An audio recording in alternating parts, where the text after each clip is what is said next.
Amén, así es. Así que esperando en el Señor que ya, ¿verdad?, tenga preparados nuestros corazones para recibir esta porción que hoy Dios nos va a entregar, que nos ayuda a, a, a, a crecer espiritualmente, a poder también a creer más, ¿verdad?, en que nosotros nos hacemos llamar seguidores de Jesucristo, ¿verdad? Así que el Señor sea bendicido. Ya tenemos un comentario de nuestra pastora Giovanna que dice: orar por la pequeña mía, que Amén. bueno, por el WhatsApp interno de la iglesia se estaba pidiendo oración, tiene un añito, que está hospitalizada, dice, entubada, que nuestro Dios haga misericordia en ella y en su familia. Esa es la oración de nuestra pastora Norma, que nos está pidiendo por Mía, de un añito, que se encuentra entubada, ¿verdad? Entubada, sí. Pequeñita. Y hospitalizada. Bueno, está hospitalizada esta pequeñita, así que vamos a estar orando también por ella en términos de nuestra transmisión, ¿ya? Porque hay muchos niños que están sufriendo por este brote que hay de resfriado, virus y todas esas cosas que han aparecido en nuestro país. Así que vamos a estar orando una vez que termine. Pero vamos a comenzar con la exposición que nos toca hoy día. Así es. Bien, tenemos que recordar, ¿cierto? Bueno, ya se vienen incorporando varios hermanos, vemos a varios, muchos. Bueno, vemos ahí a nuestra hermana Marcelina, a mi tío Carlos. Bendiciones, tío. Muchas bendiciones. Al tío Jaime, el hermano Jorge Adrián Yantén, Mirko Sicurín. Tenemos a varios aquí ya conectados, así que los invitamos, ¿cierto?, a abrir su Biblia, ¿cierto?, en Marcos capítulo 3, ¿ya? Marcos capítulo 3. Bueno, hoy vamos a ver, ¿cierto?, del verso 13 al 19, ¿ya? Pero como es de costumbre, siempre estamos ahí recordando, ¿cierto? Es necesario hacerlo porque se nos olvida hasta lo que comimos el día de ayer, ¿cierto? Amén. Así que bueno, bueno, en el día martes pasado, ¿cierto?, estuvimos viendo que a pesar, ¿cierto?, de que se estaba levantando esta oposición religiosa en contra del Señor Jesús y que estaban intentando de una u otra forma hallar la forma de poder hacerlo caer, de encontrarlo en algo para poder así desacreditarlo en público, porque bien recordábamos que eran muchos los que le estaban siguiendo. Así es. Era mucha la gente que estaba siguiendo a Jesús. Entonces, de alguna forma, estos líderes querían deshacerse de esa gente para poder, de cierta forma, echarle mano a Jesús. Pero ocurrió totalmente lo contrario. Así es. A pesar de acusarlo, ¿cierto?, de querer ahí encontrarle algo, eran ellos los que terminaban, ¿cierto?, entre la espada y la pared, ¿ya? Y en vez de alejar a la gente con todas las cosas que ellos andaban tramando, ¿ya? La gente más lo seguía. Y eso es lo que estábamos viendo, ¿cierto?, que cuando Jesús sale de esta sinagoga, luego de sanar a este hombre que tenía la mano seca, ¿ya?, que vemos en este capítulo 3 de Marcos, vemos que Jesús sale de ahí porque ya sabía lo que estos líderes, ¿cierto?, estaban tramando, que estaban ahí enfurecidos, estaban con mucha rabia, ¿cierto?, porque no pudieron refutar ninguno de los argumentos de Jesús. Ellos no tenían base, ¿cierto? No tenían nada para poder ahí acusarle, entonces callan y se alían, ¿cierto?, con aquellos que en un día normal ni siquiera se hubiesen relacionado, ¿ya? Porque eran totalmente opuestos a ellos, que eran los herodianos, que eran los que prácticamente estaban en favor, ¿cierto?, de Roma, de la dinastía de los Herodes y todo eso, cosa que los fariseos y ni los escribas estaban de acuerdo. Pero ellos tenían a un enemigo en común en este momento, que era Jesús, ¿ya? Entonces unieron fuerzas, de cierta forma, para hacerle caer, ¿cierto?, para ya quitarlo del camino, sacarlo de escena, ¿ya? Jesús sabía eso. Entonces él se mueve, ¿cierto?, porque obviamente todavía no era la hora, ¿cierto?, por la cual él tenía que dar su vida. Este no era el momento, todavía tenía muchas cosas que hacer. Y veíamos también que en su misericordia él también se mueve de ahí, porque siendo Dios, obviamente podía haberlos destruido en un instante, al ver la dureza de sus corazones.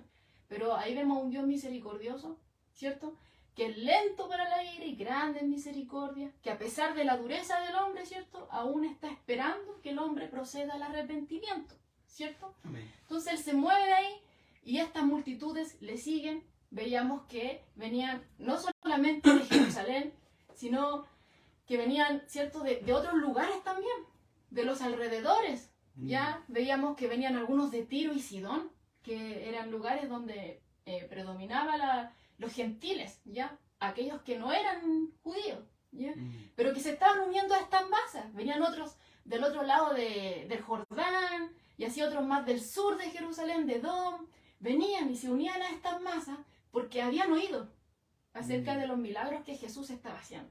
Que no había enfermedad que se le opusiera, ¿cierto? Porque él sanaba a cualquiera, restauraba hasta miembros, ¿cierto?, del cuerpo que estaban dañados, como por ejemplo lo vimos con el hombre de la mano seca, ¿ya? Reprendía demonios. Entonces ya se había corrido la voz en gran manera y muchos venían y traían a los enfermos buscando esta sanación, ¿ya? Y es así que el Señor les pide en este contexto a sus discípulos que tuvieran siempre una barca cerca, lista. Así es. ¿Ya? Porque en el intento de estas multitudes de querer incluso tocar, veíamos que algunos decían con tan solo tocar el borde de su manto, sabían que iban a quedar sanos. Así es. ¿Ya? Entonces, en el intento de esto, abriéndose camino, o sea, imagínese usted esta locura de saber que ahí está el hombre que tan solo con tocar su manto voy a quedar sano. Eso tiene que haber causado una tremenda revolución. Todos querían tocarlo, entonces prácticamente le caían encima. Y obviamente hemos dicho anteriormente que el propósito de Jesús, si bien en su misericordia Dios se compadece del hombre ante las dificultades o enfermedades físicas, ¿cierto? Jesús no se oponía ante la necesidad del hombre, sino que ahí Él obraba, ¿cierto?, en su misericordia. Pero ese no era el principal propósito, sino que era la predicación, traer el mensaje, presentarles este mensaje de salvación, porque no solamente quería darles una sanidad física, sino una sanidad también espiritual, que obviamente es mucho más duradera que la otra, porque es a través de aquello, ¿cierto?, que a través de Jesús que tenemos vida eterna, ¿ya? Entonces, por eso que Jesús usaba, ¿cierto?, esta barca apartada un poco para poder predicar el Evangelio, ¿ya? Y la usaba de cierta forma como de púlpito, ¿ya? Así es. Entonces eso es lo que veíamos, ¿cierto?, a grandes rasgos, que veíamos que sanó a muchos. De hecho, veíamos que Mateo nos decía que sanó a todos los que vinieron, ¿cierto?, acudiendo a él, a todos aquellos que estaban necesitados. Echaba incluso fuera muchos demonios, ¿cierto? Y bueno, ahí vieron ellos mismos maravilla tras maravilla, ¿ya? Juan mismo, disculpa que te interrumpa, Juan mismo dice que todos los milagros que hizo Jesús no Claro, podrían caber en un libro. en un solo libro, claro. En un solo libro. Entonces podemos darnos cuenta que no todos los milagros que hizo Jesús los vamos a encontrar en la Escritura, ¿ya? Y como bien decía Joana, los herodianos, estos discípulos de Herodes, ¿verdad? Seguidores, se podría decir, de Herodes, ¿verdad? La intención de ellos, bueno, al unirse, ¿verdad?, con estos líderes religiosos, los fariseos y todos estos, era un solo fin, darle muerte a aquel que agitaba las masas, porque eso es lo que ellos decían, que era un agitador de masa, que era alguien que hacía disturbios, ¿verdad?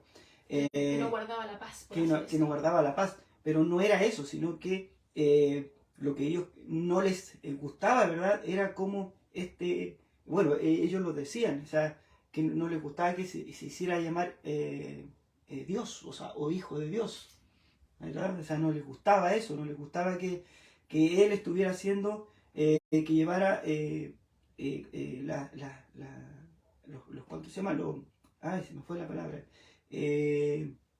Todos estos ritos que tenían ellos de hombre, ¿verdad? Claro, Jesús, las tradiciones de hombre que tenían ellos, ¿verdad?, fueran pasadas a llevar, ¿verdad? Y Jesús hizo todas estas cosas, ¿verdad?, para poder hacerle entender, hacerles, ¿verdad?, una exhortación de que lo que estaban haciendo ellos no era conforme a lo que Dios quería, ¿verdad?, para su pueblo, ¿verdad? Porque los cargaban con cargas que no podían ellos llevar, y tampoco aquel que venía podía ser liberado de esa carga.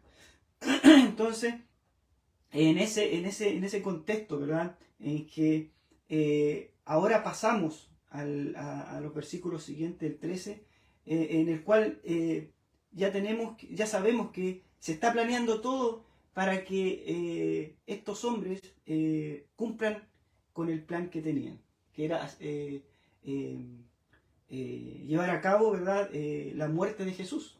Pero antes de eso habían otras cosas que debían pasar, ¿verdad? Y una de estas cosas que debían pasar es la que nos relatan los versículos siguientes, que es como un salto bien diferente, ¿verdad? Porque estamos viendo que él está predicando, ¿verdad?, que está haciendo sanaciones, y en estos versículos que ahora dice, que lleva por título en los versículos 13 de Marcos, de capítulo 3, dice elección de los apóstoles. Elección de los apóstoles. ¿Verdad? Bueno, vamos a darle lectura, ¿cierto?, a esta porción de la Escritura. Marcos 3, para aquellos que se vienen incorporando, seguimos ahí. Vamos a dar lectura del verso 13 al 19. Dice así: Después subió al monte y llamó así a los que él quiso, y vinieron a él. Y estableció a 12, para que estuviesen con él y para enviarlos a predicar, y que tuviesen autoridad para sanar enfermedades y para echar fuera demonios. A Simón, a quien puso por sobrenombre Pedro, a Jacobo, hijo de Zebedeo, y a Juan, hermano de Jacobo, a quienes apellidó Boanerges, esto es, hijos del trueno. Verso 18, a Andrés, Felipe, Bartolomé, Mateo, Tomás, Jacobo, hijo de Alfeo, Tadeo, Simón el cananista, y Judas Iscariote, el que le entregó, y vinieron a casa. Lo más probable es que haya quedado honrado con tanto nombre. Así es, pero ahí están los 12. Ahí están los 12 hombres, ¿verdad? Escogidos por Dios, por Jesús. Por mismo Jesús. Por mismo Jesús. Entonces, como podemos ver, Marcos efectúa aquí una transición, se podría decir algo, deja un poco de lado, ¿verdad?, la popularidad de Jesús y el poder, ¿ya? De Jesús, para enfocarse a un grupo selecto de hombres o discípulos, ¿verdad? Porque eran muchos los discípulos, pero aquí solamente eran muchos que los que le seguían, porque ya no hemos hablado que, ¿verdad?, que eran multitudes de gente que lo seguían, ¿verdad? Pero aquí solamente Dios solo se enfoca en 12 solamente, ¿ya? Así es, ¿ya? Entonces, Jesús sabía, ¿cierto?, la importancia de lo que era este proceso, ¿ya? Este proceso de selección. Entonces, como bien hemos dicho de continuo, nosotros no solamente estamos estudiando uno de los evangelistas en particular, sino que estamos estudiando, ¿cierto?, los evangelios sinópticos, que son Mateo, Marcos y Lucas, ¿ya? Estamos situados en Marcos, pero, ¿cierto?, complementados por el texto paralelo en Lucas, nos dice que en este acontecimiento Jesús, ¿cierto?, sube al monte a orar, ¿ya? Jesús sube al monte a orar y estuvo en comunión con el Padre, ¿ya?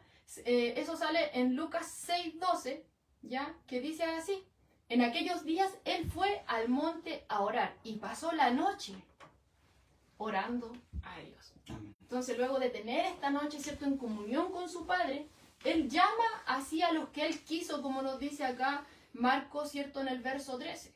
Nos dice, después que subió al monte, llamó así a los que él quiso, ¿ya? Pero ahí, complementados con Lucas, sabemos que esto no sucedió inmediatamente, sino que hubo, ¿cierto?, un momento de comunión.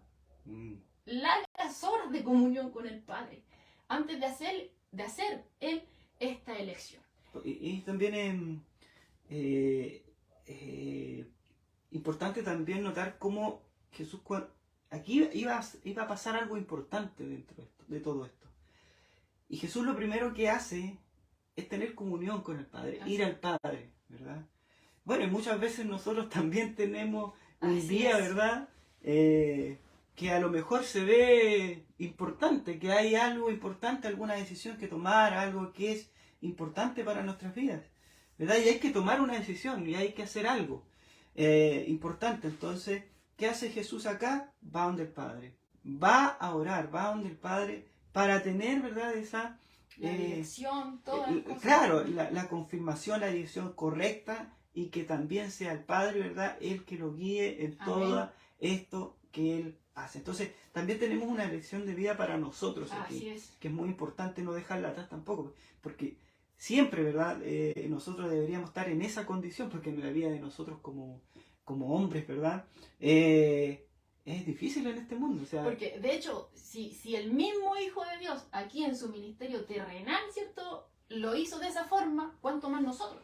Claro. Necesitamos de estar ahí apegados, ¿cierto?, en comunión con Dios. Lo necesitamos, porque sin Él nada podemos hacer, como se nos estaba diciendo, ¿cierto? Claro, ahí él nos confirma, ¿verdad?, que tampoco Él sin la confirmación del Padre tampoco puede hacer algo. Porque Claro, él está en comunión con el claro. Padre y uno son. Entonces, Así es, uno son. entonces están siempre juntos y enlazados haciendo todo esto que viene a continuación, que es muy importante. No es cualquier cosa, no es llegar y decir ya tú y tú y tú. No, aquí el que Claro. lo elige no es el hombre, no es él, sino que es Dios el que está eligiendo, ¿verdad?, a estos hombres. Claro, ¿no? Y cualquiera a lo mejor leyendo el texto así a simple vista podría decir, pero ¿qué tiene que ver si estamos viendo, ¿cierto?, la popularidad de Jesús? Estamos viendo que está haciendo milagros, estamos viendo que muchos le siguen y ahora como que Marcos se equivocó. ¿Por qué puso esto aquí? Pero nos vamos a dar cuenta de que esto está totalmente relacionado a lo que está ocurriendo en este contexto, ¿ya? Pero lo vamos a ver pausadamente, ¿ya? Finamente, sí. Ya, bueno, como bien decía Pedro, hasta este momento eran muchos los que lo seguían. Era muy amplio, ¿cierto?, el círculo de discípulos que estaba siguiendo a Jesús. Y estos discípulos formaban parte de este grupo amplio, ¿ya? Pero habían llegado el momento a que pasasen a ser parte de un círculo más cercano a Jesús, de un círculo más privilegiado, por así decirlo, ¿ya? Iban a ser sacados de este grupo amplio, de este grupo grande, ¿cierto?, a estar más cerca de Jesús. Ahora, no fue que ellos se ofrecieron como voluntarios. Aquí lo estamos viendo en el texto, en ninguna parte lo dice, ¿ya? No vemos que ellos vienen y dicen yo, ¿ya? No, ellos no vienen a ofrecerse como voluntarios, ¿ya? Aunque obviamente ninguno de ellos, de los que fue escogido, vino de mala gana. También hay que enfatizar eso, ¿ya? Pero lo que siempre tenemos que notar acá es que siempre es Jesús el que toma la iniciativa. Es Él el que busca. Y aquí vemos que es Él el que elige, ¿ya? En su soberanía, ¿ya? Y de hecho, más tarde Él también se lo dice a sus discípulos. Bueno, y también lo veíamos con el pastor, ¿cierto? No me elegisteis vosotros a mí, sino que yo os elegí a vosotros. Eso sale en Juan 15, ya, verso 16, ¿ya? O sea, Él luego le sigue enfatizando eso. No me elegisteis vosotros a mí, sino que yo os elegí a vosotros. Y eso es lo que estamos viendo acá en Marcos, ¿ya? Ahora, como les dije, esto no está fuera de lugar. Este no es un texto que no pertenece a este capítulo, no.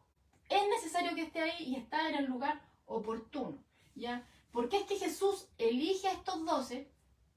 Hemos visto dos motivos. El primero, ¿cierto?, es que está creciendo mucha la popularidad. Hay mucha gente, ¿ya?, que obviamente tiene que ser ministrada, ¿ya?, que siguen a Jesús con un motivo errado. Esa gente tiene que ser ministrada, ¿ya? Pero también estamos viendo que por causa de eso se está acrecentando también la oposición. Estamos viendo que estos líderes religiosos ya se están manifestando de continuo en contra de Jesús, de que ya se están poniendo más hostiles. Estamos viendo que están buscando estrategia, ¿ya? Porque ya vieron que ellos solos no pueden, sino que están buscando otras formas de poder hacer algo, ¿ya? Entonces Jesús sabe que al fin y al cabo estos hombres iban a lograr lo que querían. Pero obviamente a Dios no se le escapa nada, ¿cierto? Él tiene todas las cosas bajo control, ¿ya? Amén. Él sabía que iba a llegar el momento en que lo iban a llevar a la muerte. Sabía que este odio que ellos tenían en su corazón y que se estaban acrecentando de tal manera, iba a llegar a su punto culmine, ¿ya? Que incluso lo vemos, ¿cierto?, ya en los últimos, prácticamente los últimos capítulos, cuando ellos hacen como un juicio falso para acusarlo falsamente, ¿cierto? Porque ya no ya querían sacarlo de la escena de una vez por todas. Y Jesús lo sabía. Sabía que esto iba a terminar así. De hecho, por eso vino. ¿Cierto? Sabía que iba a terminar así. Pero obviamente, como hemos dicho, ese no era el fin. Sino que era el principio del principio. No era nunca lo que ellos pensaron. ¿Cierto? Entonces, Jesús siempre tuvo la mirada en el Calvario. Eso es lo que nosotros queremos que usted tenga ahí en mente. Jesús siempre tuvo la mirada en el Calvario. Sabía que iba a terminar en la cruz. Ya sabía todo esto. Entonces, ¿cierto? Cuando pone la mirada en el Calvario, él aún estaba mirando más allá de eso. ¿Ya? Él ya estaba pensando en los preparativos, ¿cierto? De lo que tenía que suceder después de su muerte. O sea, si él estaba predicando el mensaje, pero si estos hombres obviamente lo iban a llevar a la muerte, alguien tenía que seguir llevando el mensaje. No solamente ahí en Jerusalén, sino en Samaria y hasta el fin del mundo, como dice la Escritura. ¿Cierto? Alguien tenía que hacerlo. Y es por eso que él llama a estos hombres, ¿cierto? Y que como vemos, ¿cierto? En el verso acá 14, establece a estos 12. Y vemos ahí que hay dos propósitos. El primero es para que estuviesen con él. ¿Ya? Es decir, para que fueran su círculo íntimo, para que fueran sus acompañantes constantes. ¿Ya? De hecho, la palabra discípulo significa persona que aprende. ¿Ya? Y la única forma de que ellos iban a aprender, obviamente, era estando con Jesús, teniendo comunión con él, con el Maestro. ¿Ya? Entonces ahí vemos, ¿cierto? El primer propósito es que era para que estuviesen con él. ¿Ya? Para aprender de él, para que tuvieran comunión con él. ¿Por qué? Porque el segundo propósito aquí aparece, porque los iba a enviar a predicar. Entonces, el primer propósito es para que estuviesen con él, y el segundo es para enviarlos a predicar. De hecho, el otro evangelista nos dice, por ejemplo, en Lucas 6, ¿cierto? Verso 13, nos dice, escogió a 12 de ellos, a los cuales también llamó apóstoles. ¿Ya? Entonces, esta palabra, ¿cierto? Apóstol o misionero o misionero vienen de la misma raíz, ¿cierto? De enviar. ¿Ya? Entonces, ¿qué es lo que aprendemos de esto? Que después de, obviamente, una debida preparación, porque ellos iban a estar con Jesús, fueron llamados por Jesús, fueron preparados por el mismo Jesús, luego de este periodo de instrucción, Él los iba a enviar, ¿cierto? Como predicadores, los iba a enviar a proclamar, ¿cierto? Estas buenas nuevas. A mí me llama la atención esto de que Dios no hace nada al azar. ¿Ya? Así es.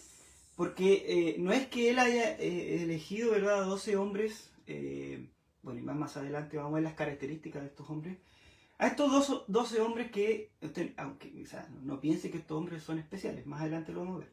Ya, estos 12 hombres en los cuales el primer punto que leía Johanna, que era que estuviesen con Él. ¿Ya? Y es algo esencial de un alumno, estar apegado, ¿verdad?, a su profesor.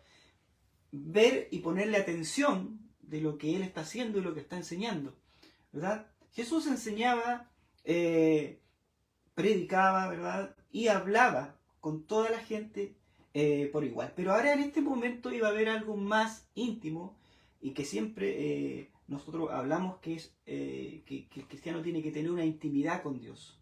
Y que Dios también tiene, ¿verdad?, ese contacto o esa llegada con el hombre que es personal. ¿Ya? Dios trata con cada hombre personalmente. ¿Ya? Y aquí estamos hablando de los discípulos, ¿verdad? Un discípulo, ¿verdad?, de Dios debe estar constantemente en comunión con Dios, apegado a Jesús, apegado al Maestro, siendo instruido por Él, siendo, ¿verdad?, constantemente aprendiendo, ¿verdad? Por eso que dice que esto era íntimo, ¿ya? Era un círculo íntimo y que era de una compañía constante. O sea, siempre pegado al maestro, ¿ya? Siguiendo sus pasos. Siguiendo sus pasos. Entonces, como la palabra, ¿verdad? Como decía Joana, que discípulo significa una persona que aprende, es un alumno. Se podríamos tomar así como un alumno que está, ¿verdad?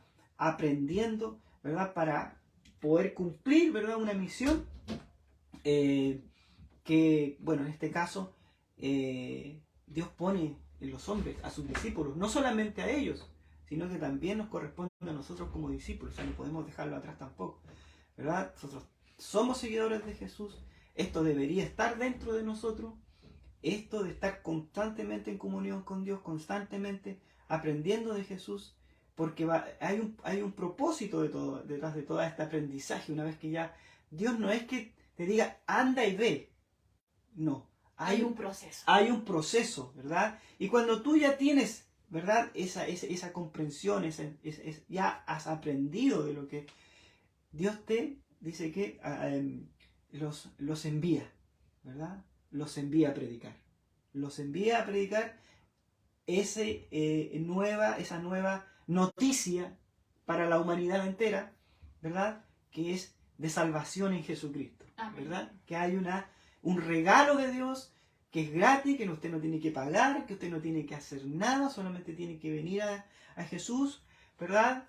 Y decir, sí, yo soy un pecador, ¿verdad? Declararse ahí como pecador. Yo soy un pecador y necesito, ¿verdad? A este Salvador en mi vida, que perdone mis pecados, que me pueda preparar, ¿verdad? Para también ser parte de estos discípulos. O sea, Dios constantemente está preparando, ¿verdad? A sus hijos, ¿ya? Claro que eso no quiere decir que seamos igual que ellos, no, porque ya los cimientos están, ¿no es cierto? Que son los discípulos, los 12, ya está, ¿verdad? No se puede volver ahora que están tan de moda, ¿verdad? Los apóstoles, ¿verdad? Tan de moda los, no sé, se han puesto tantos nombres ya que yo ya me pierdo con tantos nombres que se ponen, ¿verdad? Cuando solamente es aprender de Jesús, es llegar, ¿verdad? A esa comunión con Dios para poder tener esta enseñanza de Dios en nuestras vidas y cuando ya Dios nos vea y estemos preparados, poder ir a hacer todo lo que Él nos envía a hacer. Así es. Bueno, como nos estamos dando cuenta, ellos fueron los primeros, podríamos decir, fueron primeramente instruidos por Dios, ¿cierto? Como la primera generación de heraldos de esta buena nueva, ¿cierto?, de salvación, y fueron aquellos que seguían los pasos de su Señor, ¿ya? ¿Y cuál era, de qué forma ellos seguían los pasos del Señor? Obviamente tenían que conocerlo, claro, ¿cierto? Tenían que ser instruidos por Él, tenían que ser preparados por Él, y una vez ya que pasaba este proceso de comunión con Él, ¿cierto? Obviamente podían seguir los pasos de Él. Jesús fue un predicador, no cualquier predicador, sino que el más grande predicador que ha existido. Claro, hay muchos que se quedaron en el predicador nomás, y algunos que dicen que Jesús fue un predicador más nomás, un profeta más nada más. Claro, pero yo me estoy enfocando obviamente en que, ¿cierto? Muchos hablan, ¿cierto?, de las sanidades, pero veíamos que el principal propósito de Jesús, ¿cierto?, cuando vino en su ministerio terrenal, era venir a traer estas buenas noticias, predicar el Evangelio, ¿cierto? Entonces él fue un predicador, Juan también fue un predicador, ¿cierto? Y los profetas del Antiguo Testamento también obviamente predicaron, ¿cierto? Así es. Entonces los discípulos también tenían que seguir ese legado de predicar la verdad, ¿ya? Porque obviamente, ¿cierto?, a través de dar estas buenas noticias, es que el hombre obviamente ve que hay, ¿cierto?, una salvación. Que la misma Escritura nos dice que debajo del cielo el único nombre que le ha sido dado al hombre por medio del cual hay salvación es Jesús. ¿Cierto? Entonces, ¿de qué forma van a oír el mensaje? Si nadie lo predica, tenía que ser predicado, pero obviamente ellos fueron la primera línea, por así decirlo, ¿ya? Que fueron los primeros instruidos de manera de este círculo íntimo, ¿ya? Pero era con un propósito. Claro. Fueron instruidos para instruir, así lo veo yo. Claro, por eso que Jesús les proveyó, ¿verdad?, a estos discípulos, a estos hombres, ¿verdad?, todo lo necesario para realizar esta tarea, ¿verdad? La obra. Ese es un buen enfoque, porque lo que estamos viendo aquí es que Jesús el que toma la iniciativa, Es Jesús el que llama. El que elige, llama. Es Jesús, ¿cierto? El que los capacita. Y como dices tú ahora, Jesús es el que les da todo lo necesario para realizar la obra. La obra. Es siempre Él obrando en el hombre. Así es. Entonces, les entrega, ¿verdad? Todas las herramientas que necesitan para poder enfrentar este mundo que no es difícil, no es fácil, ¿verdad? Primero les entrega un mensaje y luego los reviste de poder, dice la Escritura, ¿verdad? Así es. En el versículo 15 dice, para sanar a los enfermos y echar fuera demonios. Así es, Él les da esta autoridad, ¿cierto? Sobre lo físico y también sobre lo espiritual, que ya hemos visto, ¿cierto? Que Jesús tenía completamente la autoridad sobre el reino físico y espiritual. Y ya lo habíamos visto anteriormente. Claro, ya lo hemos visto anteriormente, pero ahora como Él los va a enviar, ¿cierto? Los va a preparar para posteriormente enviarlos, Él también les brinda todo esto, ¿ya? Los reviste de poder, ¿ya? Para que ellos también tengan la autoridad, porque Él lo envía, Él les da la autoridad, ¿ya? De que en su nombre hagan sanidades y también, ¿cierto? Echen fuera demonios. De la misma forma como ocurrió con Jesús. El mensaje de ellos, ¿cierto? Estas buenas nuevas que ellos iban a transmitir, iban a ser confirmadas de cierta forma a través de las señales sobrenaturales que ellos iban a realizar. Por medio del nombre de Jesús. Amén. ¿Cierto? Entonces, ¿qué nos damos cuenta acá? De que el poder y la gloria, ¿cierto? Soberana de Jesús, no solamente se exhibió a través de los milagros que hemos visto y que vamos a seguir viendo. Claro. Sino que también se ve, se refleja a través de la vida de estos 12 hombres, a quienes Él elige de manera soberana, como les estamos diciendo, a quienes Él mismo personalmente les enseña, a quien Él transforma radicalmente, ¿ya? Porque ninguno de ellos después vuelve a ser igual, ¿ya? Y también obviamente les faculta, Él les faculta a través del Espíritu Santo, ¿cierto? Para poder llevar a cabo la labor que Él iba a depositar en sus manos, ¿cierto? Así es. Entonces, volviendo, ¿cierto? A tomar un punto anteriormente, fue Él quien los llamó. No fue que ellos se levantaron de voluntario, ¿ya? Él los escoge, Él los llama, ¿ya? Y aquí podemos ver que ninguno de los 12 presentó un currículum, ¿cierto? Incluso si lo hubieran hecho, las referencias tampoco habrían sido muy impresionantes, ¿ya? Porque hablando religiosamente o en lo formativo o incluso socialmente, ellos eran considerados unos simples plebeyos, unos que no estaban calificados, ¿cierto? Como lo vamos a ver más adelante, pero a ellos fue precisamente a los que el Hijo de Dios escogió, ¿ya? Sí. Y que obviamente, como dice Pedro, esto no es para que nos enfoquemos solamente en ellos, sino que lo mismo que Jesús, el mismo Dios que estuvo ahí con ellos, es el mismo que nosotros tenemos hoy día. Pero hay que enfatizar en algo, hay que recalcar algo. O sea, si nosotros nos decimos que somos discípulos de Jesús, hemos leído varios puntos, los cuales ese discípulo tiene que cumplir ciertas cosas. O sea, Dios te escoge, ¿verdad? Él es el que escoge, Él es el que da las herramientas, ¿verdad? Y si nosotros nos hacemos llamar discípulos, tiene que haber, como decía anteriormente, una comunión constante con Dios, de aprendizaje, para que eso sea real, claro, en nuestra para vida. que Dios después te envíe y, ¿verdad? Dice ahí, para que tú puedas también echar fuera demonios y sanar enfermos. Eso es un trabajo, es un proceso. O sea, no es que sea algo que nosotros podamos decir, hoy día me entrego y ya me voy al tiro. No, esto es un proceso. Es un proceso que hay que vivirlo y lo vamos a vivir con Él, ¿verdad? Porque hay hartas cosas que hay que vivir con Él. Primero tenemos que depender de Él. Aprender a depender de Él. Como veíamos, ¿cierto? Tenemos que aprender a hacer lo bueno, porque claro, lo malo no fluye. Claro, y lo hemos visto anteriormente, claro, que hay varias cosas que Dios tiene que trabajar en nuestra vida, ¿ya? Que esta cosa no es al lote, todo Dios lo tiene en orden, ¿verdad? Y por eso que hay un trato especial con cada Dios tiene un trato especial con cada hombre, ¿verdad?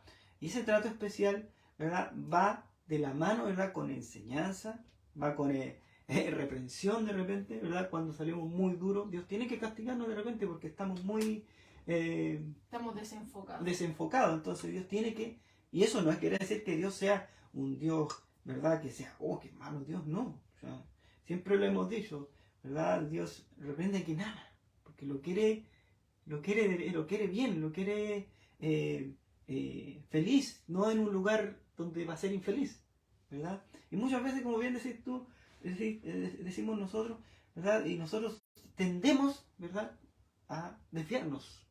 Y por cualquier cosa. No fluye hacer lo malo. Claro, y hay que admitirlo. Claro, y Dios tiene que hacer un trabajo en nuestras vidas, y ese trabajo que hace Dios es de relojería, como lo hemos dicho anteriormente, y un trabajo personal con Dios, ¿verdad?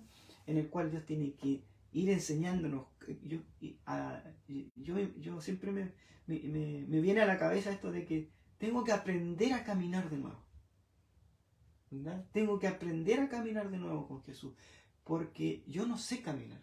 Yo decía que caminaba, pero yo caminaba. Yo pensaba que caminaba. Claro, pero estaba caminando por otros caminos, por otro lado, pero no estaba caminando, sino que estaba ahí nomás. Estoy aprendiendo a caminar con Jesús. Y ese proceso de empezar a caminar con Jesús, van a venir muchas cosas.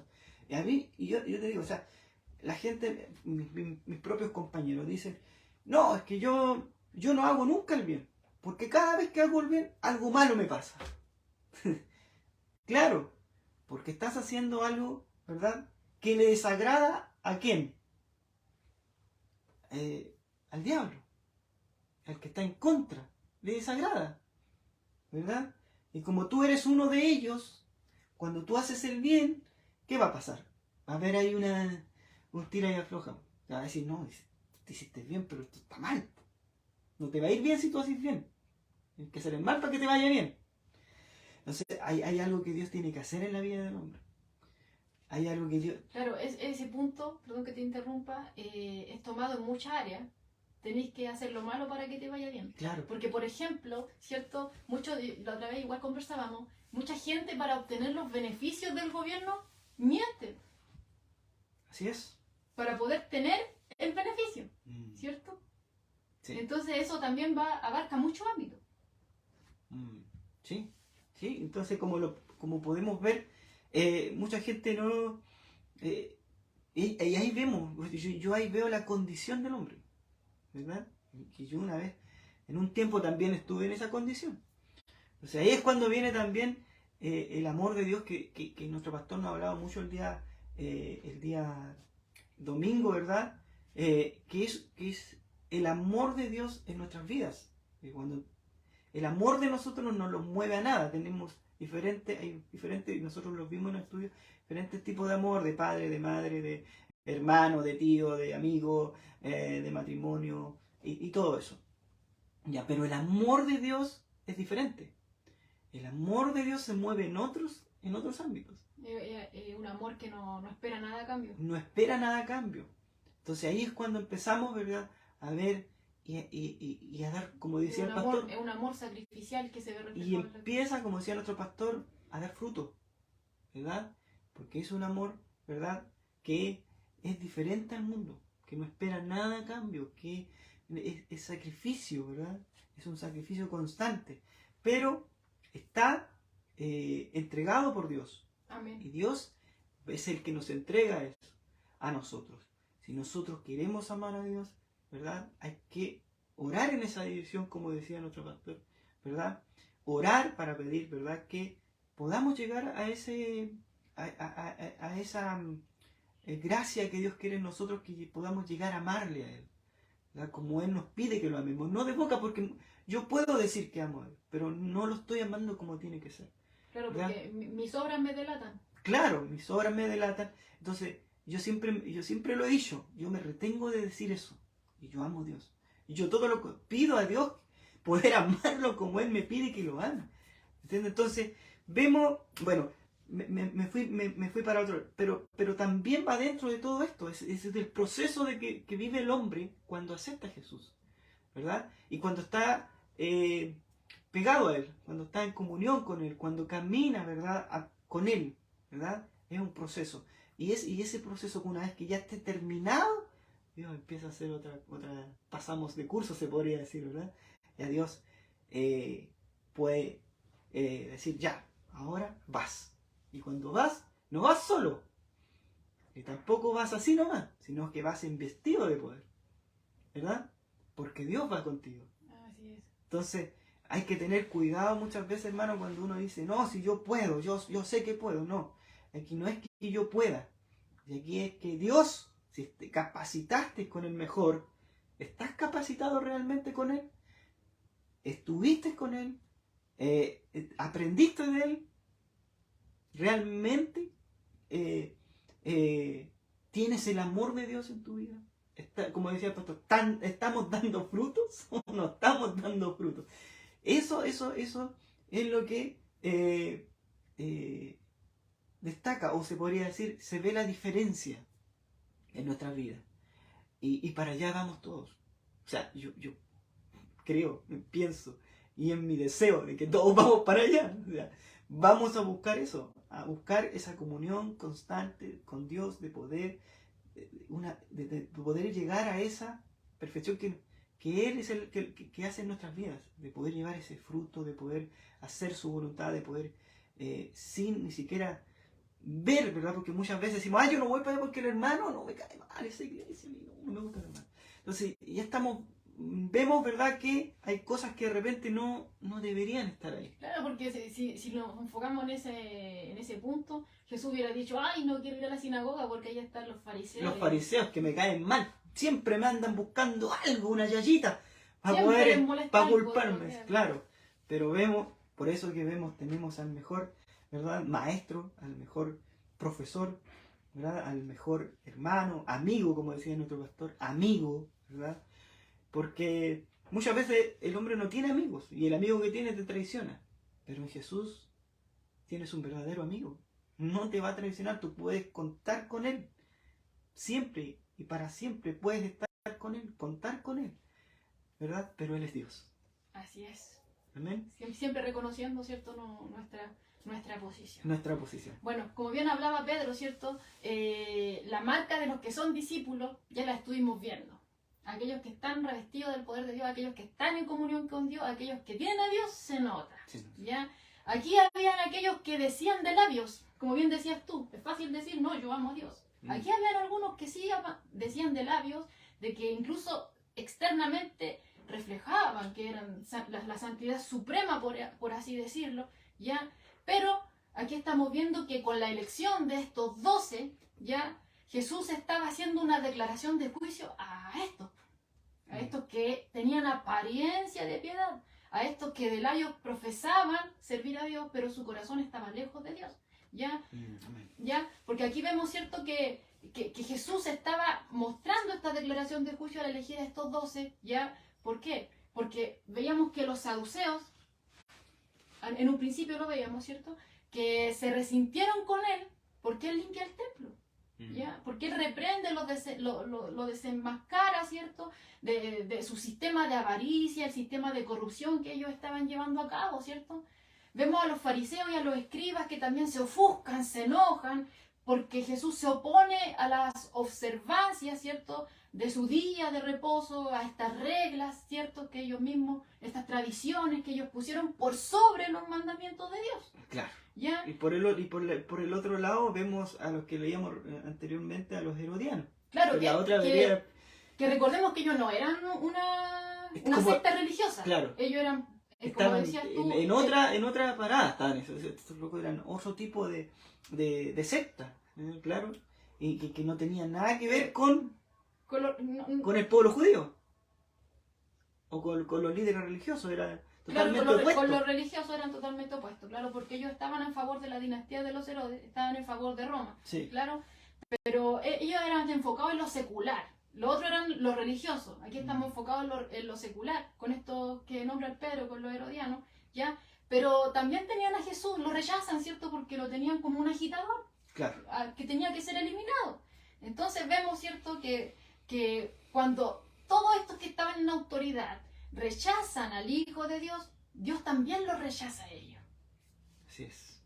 Dios también los rechaza a ellos. Y eso es lo que estamos viendo aquí. Eso es lo que estamos viendo aquí en la elección de Jesús a estos 12 hombres, ¿ya? Porque ya estos líderes, si es que se podrían llamar líderes, habían mostrado, ¿cierto?, su indignidad de ser los pastores de Israel. Estaban totalmente descalificados por Dios. Claro. Malinterpretaban el Antiguo Testamento, estaban corrompiendo al pueblo y en vez de producir, ¿cierto?, hijos de Dios, en vez de acercar al hombre a Dios, lo estaban desviando. Y estaban, por así decirlo, aunque suene fuerte, estaban produciendo hijos del diablo. ¿Ya? Entonces, aquí, bueno, lo hemos visto, que al final ellos acusaban a Jesús, ¿cierto?, de quebrantar la ley, pero al fin y al cabo eran ellos los que estaban quebrantando el mandamiento de Dios, ¿ya? Se percibían como protectores, ¿cierto?, proveedores de la palabra de Dios, pero al fin y al cabo ellos habían sustituido, ¿ya?, todos los mandamientos de Dios, por así decirlo, por tradiciones de hombres. ¿Ya? Entonces era evidente que debían de ser retirados. Y eso es lo que Jesús manifestó, ¿cierto? Esto es lo que Jesús hizo al escoger a estos hombres que no eran nada especiales. Ninguno de ellos sale de este sistema religioso. Y obviamente ya aquí se ve que esto es un reproche, ¿cierto?, a todo este sistema. ¿Ya? Ahora podría usted preguntarse, ¿y por qué eligió solamente a 12? ¿Por qué 12? ¿Habrá sido casualidad? Bueno, varios de los comentaristas dicen que lo más probable, ¿cierto?, es que representaba el hecho de que en el reino mesiánico estos 12 ya iban a recibir una responsabilidad de gobernar, ¿cierto?, sobre cada una de las 12 tribus de Israel. Y tenemos versos bíblicos para respaldar esto. Por ejemplo, en Lucas 22, del verso 28 al 30, dice así, hablando Jesús a estos discípulos, pero vosotros sois los que habéis permanecido conmigo en mis pruebas. Yo pues os asigno un reino, como mi Padre me lo asignó a mí, para que comáis y bebáis a mi mesa en mi reino, y os sentéis en tronos juzgando a las 12 tribus de Israel. Apocalipsis 21, del verso 12 al 14, dice así, tenía un muro alto y grande, con 12 puertas, y en las puertas 12 ángeles, y nombres inscritos, que son los de las 12 tribus de los hijos de Israel. Al oriente 3 puertas, al norte 3 puertas, al sur 3 puertas, al occidente 3 puertas, y el muro de la ciudad tenía 12 cimientos, y sobre ellos los 12 nombres de los 12 apóstoles del Cordero. Entonces ahí nos damos cuenta, ¿cierto?, de que lo más probable es así como llegan a este punto los estudiosos, ¿cierto?, de que este número 12, ¿cierto?, no fue al azar, ¿ya?, sino que era enfocado, ¿cierto?, a que estos 12 hombres iban a gobernar, ¿cierto?, iban a tener una responsabilidad de gobernar sobre estas 12 tribus de Israel, ¿cierto?, en un futuro, ¿ya? Bueno, y aquí vemos que, bueno, me llamó la atención en Apocalipsis cuando dice que esta ciudad, dice, tenía 12 cimientos y sobre ellos los 12 nombres de los 12 apóstoles. Del Cordero es. O sea, y hoy día vemos que hay una apostolitis. ¿A dónde estará el nombre? Bueno, hay muchos que les gusta tener su nombre, ¿cierto? Ahí se van a conformar con tenerlo solamente en la iglesia del apóstol tanto. Porque por lo menos acá, ¿cierto? Ya están establecidos estos 12 apóstoles. ¿Qué es lo que te decían de ¿cierto? ya están y los cimientos. Los nombres de ellos iban a estar ahí escritos, como lo dice acá, ellos. Claro. Especialmente a ellos se les hizo esa promesa. A ellos. 12. A los 12. ¿Ya? Claro, ellos obviamente, son los 12 apóstoles. Sí. Los cimientos. Obviamente usted dirá, oiga, pero ahí está Judas Iscariote, el que le entregó, como leíamos, ¿cierto? Bueno, Judas Iscariote fue, ¿cierto? Fue cambiado, reemplazado, claro, por Matías, ¿ya? Eso sale en Hechos 1:26. Ahí se completaría el número 12, por así decirlo, de los discípulos. Porque Judas Iscariote, el traidor, se quitó la vida. Se quitó la vida, correcto. Claro. Entonces ahí tenemos el reemplazo de Judas Iscariote por Matías. Claro, entonces ahí podemos ver, ¿cierto?, que estos serían los fundadores de la nueva comunidad de Dios. O sea, estos hombres, ¿ya?, que vemos que no tenían nada así como especial, que habían salido de este sistema religioso, o que fueran personas que tuvieran una fama en ese entonces. Vemos que de ellos, ¿cierto?, Dios revoluciona al mundo. Así es. ¿Cierto? Él transforma su vida y obviamente, como decíamos delante, o sea, no solamente vemos el poder y la gloria de Dios a través de los milagros que hemos visto hasta este momento y que vamos a seguir viendo, sino que se ve reflejado en lo que Él va a empezar a hacer en la vida de estos hombres. Y bueno, y hoy día podemos dar testimonio de que no solamente se quedó obrando en ellos, sino que también se extiende en el hoy en día y va a seguir, obviamente, hasta el momento que Dios lo determine necesario. Así es. Bueno, él dice que lo imitamos a Él, ¿verdad? Que lo imitamos en todo a Él, ¿verdad? Los discípulos cumplieron con esto, o imitaron a Jesús, hicieron muchos milagros también los discípulos, cada uno tuvieron sus diferentes caminos, pero nunca salieron todos para un mismo lado, sino que salieron todos para diferentes caminos, hicieron milagros y todo eso, y a través de ellos, ¿verdad? Nos hacen la invitación de imitar a Jesús, no de imitarlos a ellos, sino que vemos cómo Jesús, ¿verdad?, hace en la vida de estos hombres que son hombres tan diferentes entre sí, que no hay ninguno, hay algunos por ahí que son medio mecha corta. Entonces vemos que hay una diversidad en estos 12 hombres de carácter. Así es. Y Dios no solamente, ahí nos demuestra que solamente Dios puede trabajar con estos hombres, con estos caracteres de hombre, con estos hombres que eran totalmente diferentes entre sí. Claro, porque lo habíamos nombrado en un principio. Bueno, ya hasta este punto hemos visto que algunos nombres han aparecido ya, ¿cierto? Por ejemplo, ya había aparecido Simón Pedro, Andrés su hermano, ¿cierto? Veíamos también a la otra pareja de hermanos que eran Jacobo y Juan, sí, los hijos de Zebedeo, ¿cierto? Y también habíamos visto el llamamiento de Leví. De Leví, claro. ¿Cierto? Mateo, que eran publicanos. Sí. Sí, ¿ya? Y que incluso, hermano, en Lucas, ¿cierto?, nos habla de Simón el Celote. Y ya en un principio de esta serie de estudios, ¿cierto?, de los evangelios sinópticos, veíamos quién eran los celotes. Que los celotes eran unos revolucionarios que se levantaban en contra de Roma por la fuerza. No le importaba nada, ejercían fuerza, si podían llegar a matar a alguien, lo hacían. ¿Y Mateo qué era?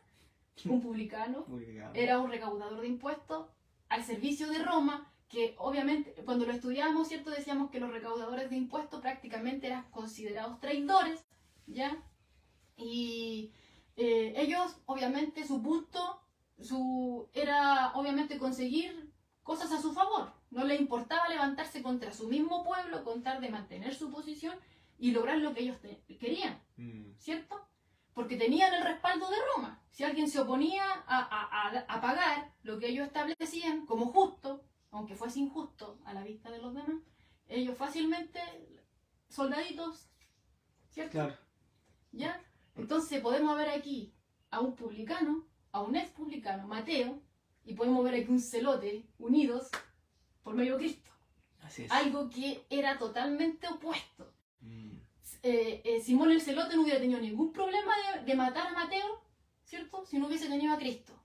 Pero aquí vemos que están en la lista de los discípulos.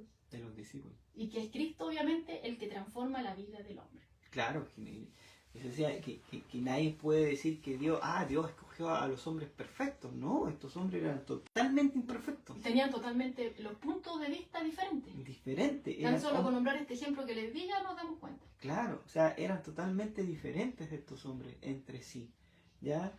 Pero los movía un solo nombre, que era Jesús, ¿verdad? Nombre sobre todo nombre. Jesucristo, el Señor. Cuando ellos, ¿verdad?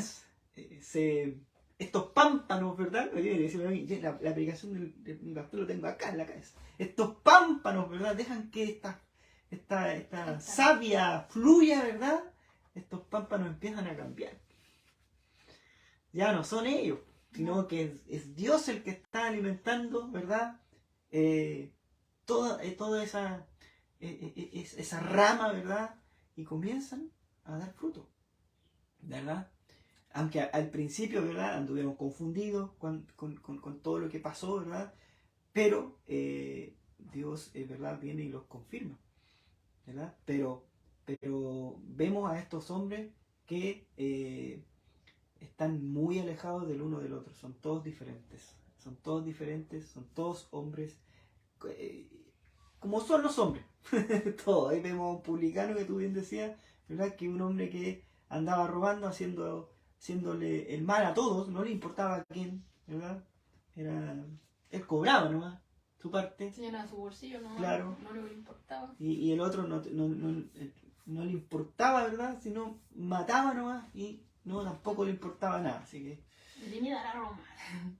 Claro, sacar el yugo romano. Entonces, como podemos ver, queda muy interesante para el otro martes, ¿verdad? Claro, vamos a detenernos aquí porque no podemos pasar corriendo esto porque es muy nutritivo. Claro, es muy nutritivo. Así que, haciendo un resumen, ¿verdad? De lo que pasamos hoy, yo me quedo con lo que Dios hace, ¿verdad? En el hombre. Como Él es el que llama, ¿verdad? Él es el que instruye, Él es el que prepara, Él es el que faculta. El que da las condiciones, ¿verdad? Te entrega todas las armas para poder cumplir con esta misión que tiene para el hombre. De poder, ¿verdad? Llevar las buenas noticias a un mundo perdido, un mundo caído, a un mundo que lo rechaza, que sabiendo él que el mundo lo rechaza, ¿verdad? Él igual viene, igual habla hasta ahora, hasta estos momentos, y sigue hablando, está con los brazos abiertos, está todavía la oportunidad, está la gracia todavía sobre este mundo, que es, ¿verdad? Poder venir a Dios mediante Jesucristo. Jesucristo es verdad que es nuestro Señor, nuestro Salvador, poder arrepentirse de los pecados, ¿verdad? Y reconocerlo a Él como Señor y Salvador. O sea, estamos viviendo el tiempo de la gracia, es un regalo de Dios, y vemos cómo la gente pareciese que cada vez más, ¿verdad? Lo rechaza más. Vemos cómo la maldad ha crecido, vemos cómo la gente, ¿verdad? Como el hombre se da vuelta la cara a Dios, pero cuando el hombre, ¿verdad? Tiene un problema, cuando el hombre está pasando dificultades, al primero que mira es a Dios, ¿ya? Y lo podemos ver muchas veces en la petición de oración, ¿verdad? Que nos piden oración por aquel vecino, por aquel amigo, por aquel hermano, ¿verdad? Para que pueda conocer a Dios, porque está enfermo, porque tiene esto otro, ¿verdad? Pero Dios, dentro de todo su amor y su misericordia, ¿verdad? Tiene esa compasión por el hombre, porque todavía está la gracia, ¿verdad? De poder acercarse, y Él hace misericordia, ¿verdad? En estas almas, para que ellos puedan volver a Dios, volverse a Dios, tener esa comunión con Dios, para que sus vidas puedan cambiar. Nos da de repente, bueno, en mi caso, a mí me da, yo trabajo con mucha gente, yo trabajo con más que nada con hombres, ya mi trabajo es de telecomunicaciones, así que yo veo mucho todos los días, ¿verdad? Como no les gusta que escuchar de Dios, es como que cuando tú echas agua, una gotita de agua al aceite, así como que no, o sea, ya me empiezo a mover así como que ya no para, sino no, y te responden cualquier cosa y no, pero bueno, pero ahí hay que estar orando por esas almas. Así es. Para que Dios haga hoy un cambio en esa vida, en ese corazón, ¿verdad? Que también en nuestros corazones, que podamos tener ese corazón que tiene de carne, cambiar este corazón de piedra por uno de carne, ¿verdad? Y que empieza a fluir esa savia en nuestras vidas, podamos ver, ¿verdad? Y esos frutos en nuestras vidas, ese es como el camino para allá, de poder tener eso que Dios tenía, ¿verdad? Y que tiene Dios, que lo vemos en la Escritura, esa compasión, esa misericordia, ese amor, ¿verdad? Ese enojo, me acuerdo de ese enojo que veíamos que tenía Jesús, no enojo por el hombre, sino por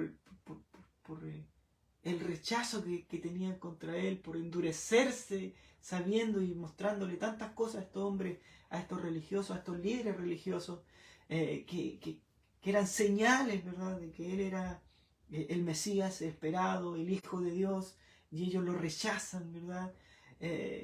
Y no solamente lo rechazan, sino que tientan, o sea, contra la vida de Jesús, contra la vida de aquel que estaba haciendo milagros dentro de su pueblo, estaba haciendo cosas que solamente un enviado de Dios podía hacer, pero ellos no lo querían ver. Ellos preferían estar, ¿verdad?, estar en ese lugar de confort, donde tenían un puesto, donde tenían ¿verdad?, un estatus, y no bajarse de ahí, ¿verdad? Y eliminar a este no sé, que hacía disturbios, ¿verdad? Que era un hombre que enloquecía a las masas. Y leyendo la Escritura uno se da cuenta dónde, en qué momento Jesús dice: ¡vamos contra los romanos! Que era lo que Marcelo te hubiera querido. O vamos con todo, no. En ningún momento ya Él una revuelta. Claro, él predicaba el amor de Dios, predicaba la salvación, el conocimiento, ¿verdad?, de la palabra de Dios, realmente cómo el hombre tenía que vivir, ¿verdad? Y que no solamente eran importantes los milagros, como bien decías tú al principio, de milagros físicos, sino que la importancia de una sanidad espiritual, de volver a tener esa comunión, como siempre lo hemos dicho, que se había perdido en el principio con Adán y Eva, con Cristo, con Jesús, es restaurada. Pero es restaurada para aquel que cree en Jesús, que viene a Jesús, porque solamente por Él es el único medio que tenemos para llegar al Padre, que es Jesús. Amén. Amén. Así que vamos a estar orando, hermanos, le vamos a dar gracias al Señor por su palabra. Y vamos a estar orando también por la petición de nuestra pastora Norma, por esta pequeñita, la Mía, que está hospitalizada. Y parece que acá tenemos, dale las gracias, Señor. Dice: dale las gracias al Señor por haber guardado a mi mamita, que se haga su voluntad, sí, mañana. Su voluntad mañana saldrá de alta, dice. Dios siga bendiciendo su vida. Bueno, vamos a estar orando por la mamita de nuestra hermana Miriam también, para que ahí el Señor también haga y pueda salir de alta, y no solamente de alta, sino que con una salud restaurada, tanto física como espiritualmente. Amén. Así que le voy a pedir a mis hermanos que me esté acompañando para una oración, para que estemos dando una oración de término y poder ya despedirlo. Amén. Padre, seguimos delante de tu presencia, en el nombre precioso de nuestro Señor Jesucristo. Darte gracias, Señor, por lo que hoy tú nos has hablado, por lo que tú hoy nos has enseñado, Señor. Ver cómo, Señor, ser un verdadero discípulo de ti, Señor. Ver cómo tú eres el que nos escoge, tú eres el que nos elige, tú eres el que nos instruye. Señor, tú eres el que nos prepara, el que nos ayuda, el que nos enviste, Señor, de ese poder maravilloso que viene solamente de ti, Señor, para poder salir, Señor, y para poder ir a algún lugar, Padre amado, a predicar tu palabra, Señor. Te damos gracias, Padre, te damos gracias, Señor, por tu bendita palabra. Gracias, Padre amado, por tu Hijo amado, Jesucristo. Gracias, Señor, por la gracia que tú aún, Señor, tienes con nosotros, Padre amado. Gracias, Padre amado. Te bendecimos y te damos la gloria a ti. Y de esta misma forma, Señor, te pedimos por Mía, Señor, por esta pequeñita de 1 año que está hospitalizada, entubada, Señor, ahí en el hospital, Padre amado. Padre, nosotros no la conocemos físicamente, pero tú, Padre, que todo lo conoces. Tú que la formaste en el vientre de su madre. Tú, Señor, que le diste vida. Padre, acudimos a ti para que tú no apartes la mirada de esta pequeñita Mía, Señor, tu hija amada, para que tú hagas un milagro en su vida de sanidad física y espiritual en su vida, en sus padres, Señor, en sus familiares, Padre eterno. Padre, que seas tú, Señor, el glorificado en todo esto, Señor. Que seas tú, glorifícate, Señor, en Mía, Señor, en la mamita de nuestra hermana Miriam, Señor, también. Seas tú bendiciéndola enormemente, Señor. Mañana, dicen, Señor, mañana. Bueno, no somos dueños del día de mañana, Señor. Tú eres el único dueño, Señor. Te pedimos que se haga tu voluntad mañana. Que sea, Señor, como tú quieras, Padre amado. Ayúdala a que su salud sea restaurada, Señor, tanto física y espiritualmente. Que pueda salir bien, que pueda salir, Señor, confiada de que tú le ayudaste, de que hay un Dios, y ese Dios se llama Jesucristo el Señor. Ayúdala, Señor. Te entregamos a Mía y te entregamos a la mamita de nuestra hermana Miriam en tus manos, Señor. Ahí, en ese lugar, Señor. En esas manos únicas, en esas manos perfectas que son las tuyas, Señor, para que sean restauradas, guardadas, Señor, bajo tu divino poder, Señor. Amén. Te damos gracias, Señor, una bendición enorme para cada uno de los hermanos que hoy se conectaron, por aquellos que se van a conectar, por aquellas almas que pasarán por este video, Señor. Sea de mucha bendición para su vida, de crecimiento espiritual, Señor, de fortaleza, Señor, espiritual en sus vidas, Señor, que puedan, Señor, y que podamos también nosotros, Señor, ser cambiados, que tu palabra quede guardada en nuestras vidas, Señor, en nuestro corazón, que quede impresa ahí, Señor, que nos ayude, Señor, a caminar conforme a tu voluntad, a poder llegar a amarte como tú nos pides que te amemos, Señor. Amén. Así también amar a nuestro prójimo, Señor, y empezar ya a dar frutos, Señor.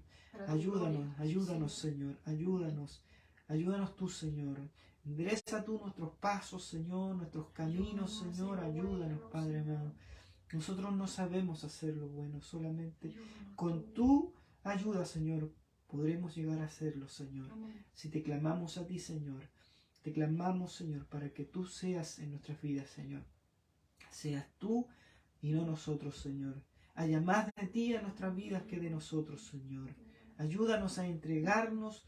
Ayúdanos a tener ese querer y hacer de estar en comunión contigo, Padre amado, aprendiendo de ti, Señor. Ayúdanos tú, Papito amado. Amén. Ayúdanos, Señor Jesús, te lo pedimos, Señor. Dejamos todo en tus manos. Todo esto, Señor, es para tu gloria y tu honra, Señor, no para la nuestra, Señor. Y tu nombre sea glorificado y exaltado por siempre y para siempre. Todo esto en Cristo Jesús, Señor y Salvador nuestro. Amén. Y amén. Amén. Amén. Gracias.